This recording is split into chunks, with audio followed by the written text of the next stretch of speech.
Hey friends, I want to talk to you today about something super important, honoring our boundaries and limitations. Okay, this goes out for people who are struggling with health issues, with age issues, and feel like they can't declutter.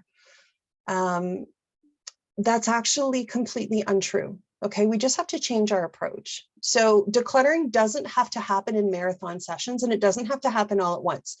So, and this is coming from a woman who I have an autoimmune disease. I deplete my energy very, very quickly, and it takes a lot longer than it would for normal people for that to rebuild. And by saying it takes a long time, it doesn't take hours. It can take days, weeks, even months.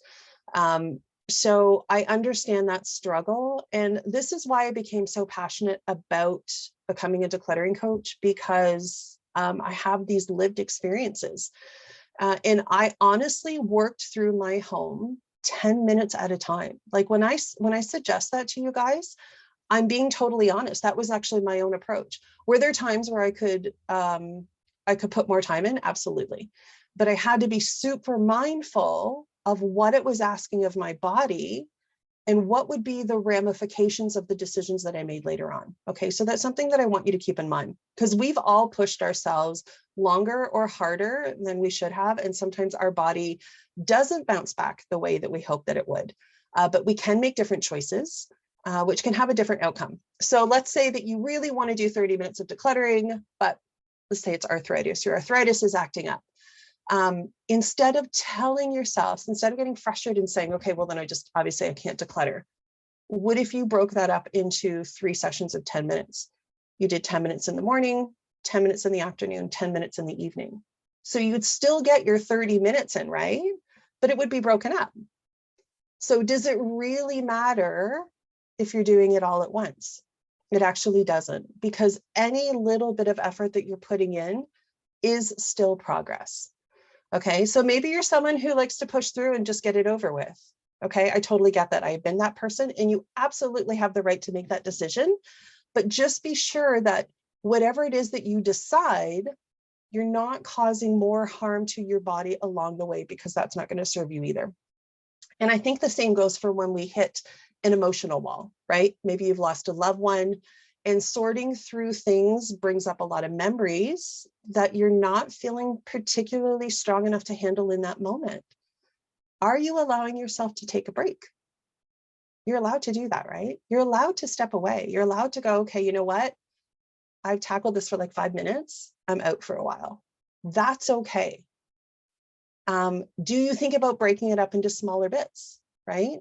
And allowing yourself to work through it more slowly. If you didn't see the video on the stop sign analogy, be sure to check that out, because that's actually going to come in handy for you. When we declutter, we have to remind ourselves to let go of our all or nothing thinking. Okay, so that's when we're saying things to ourselves like, well, if I can't finish the whole room today, why even bother getting started? Or working 10 minutes at a time is ridiculous. It will take me forever, right? I hear that all the time. Or easy for her to say, she hasn't seen my house. It would take me like 10 years if I did 10 minutes a day, right? I've been there. Like I literally have been there. So I'm sure one or all of those things probably sound familiar, right? But what I want you to remember is every little bit of time that you put in, it's all adding up at the end of the day. And here's the thing. I don't want you to think that you are less than someone who can marathon clean and get a whole room done in a day, or who can work for 3 hours and bounce back really quick.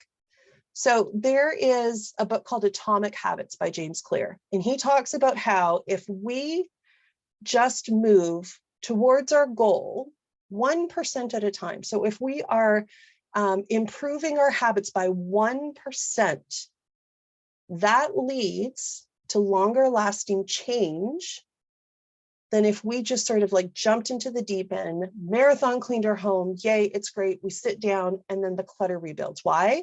Because we weren't changing our habits, because we were forgetting to check in with the space and to maintain what we've actually decluttered. So if you're doing 10 minutes at a time, if you're doing half an hour a day, or you're doing an hour a day, or you're doing 15 minutes a day, whatever works for you and your body, that's actually a gift to future you, because you're changing your habits slowly over time. So maybe that reframe will help make it easier for you to learn how to pace, because pacing really is your friend. So there's no rule that says that people who declutter for longer periods of time are better than those that don't, right? That's just something we in society have made up along the way, but it actually doesn't have any truth to it. And when we compare our journey to someone else's journey, all it's doing is robbing you of energy that you could probably put to good use elsewhere, right? So let's not play the comparison game, because that's not going to serve you.